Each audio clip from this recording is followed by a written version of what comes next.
Okay, we are in this sequence of love, sex, marriage and divorce, God's view, and we are looking at Genesis, and now we are going to go to chapter 4, and we are going to talk about something that we have been waiting all this time, sex. What's God's view on sex? So let me take you to the very first time the Torah talks about sex. Genesis chapter 4 verse 1. Adam made love to his wife Eve. Made love. The Hebrew word used is yada. Yada means two things. One is sexual intercourse, but it also means knowing another person. And so really God's idea of sex is way more than a physical act that brings pleasure between two people. It's really something where you come to know one another. We talked about how when you made the marriage commitment, you could be naked before each other and you have become like a body. You completed one another. You could be vulnerable towards each other. So in the security of that commitment, and as you work like one body, you begin to know each other. And that knowing kicks in more emotions and it culminates in sexual intercourse. That's why the word yada could mean knowing deeply another person, could also mean sexual intercourse. In fact, many times it's used as knowing, and also many times it's used as sexual intercourse.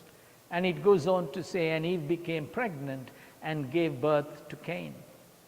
She said, with the help of the Lord, I have brought forth a man.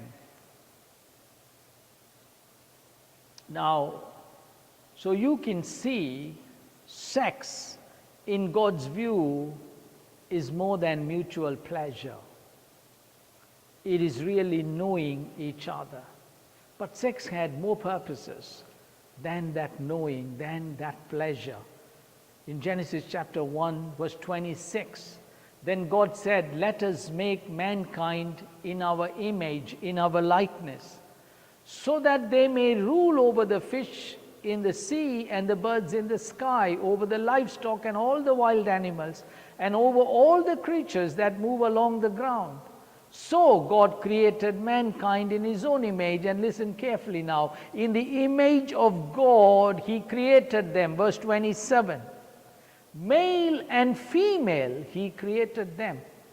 We went through the story in chapter 2 how God made a hole in the man, and out of the rib that came out of the man he made woman. And so he created mankind in his own image, male and female he created them. And listen now, God blessed them. God blessed Adam and Eve and said to them, be fruitful and increase in number and fill the earth and subdue it.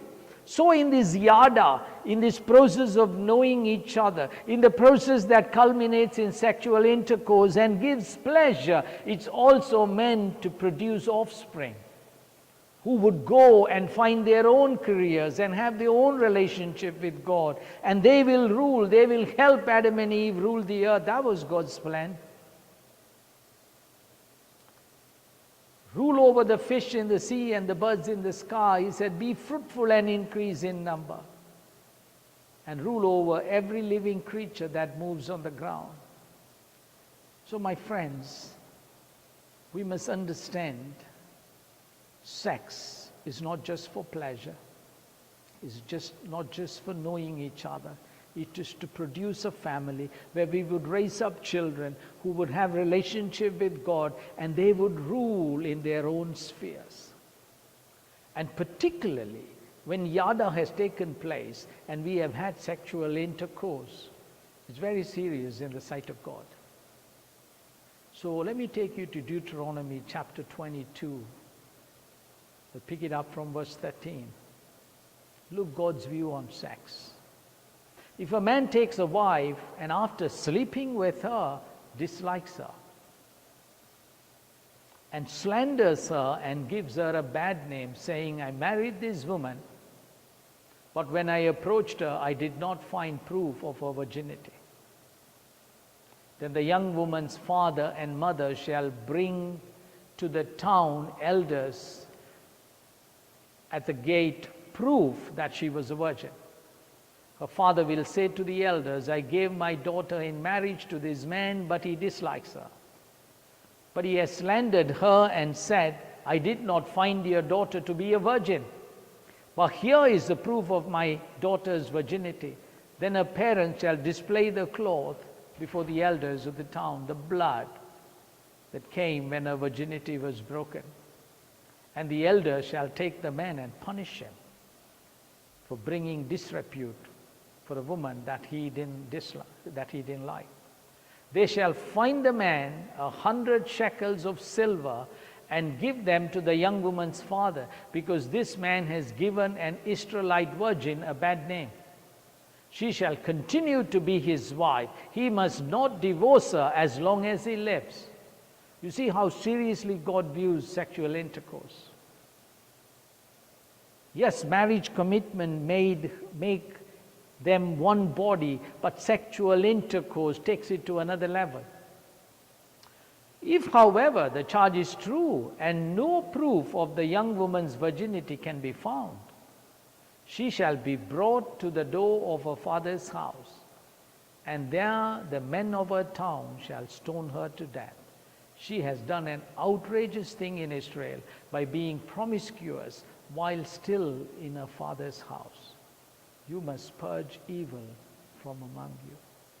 So can I tell you, sex, God has a much higher view of it, knowing, which culminates in sexual intercourse, which produces offspring, and who go and rule. So divorce in the sight of God is, it ruins all that plan. How do you raise children up? How are they going to rule, and if they are in a broken home? So divorce in the sight of God is a very serious thing. So I want to encourage you. Have God's eyes on divorce and sex. I hope this helps you. Thank you.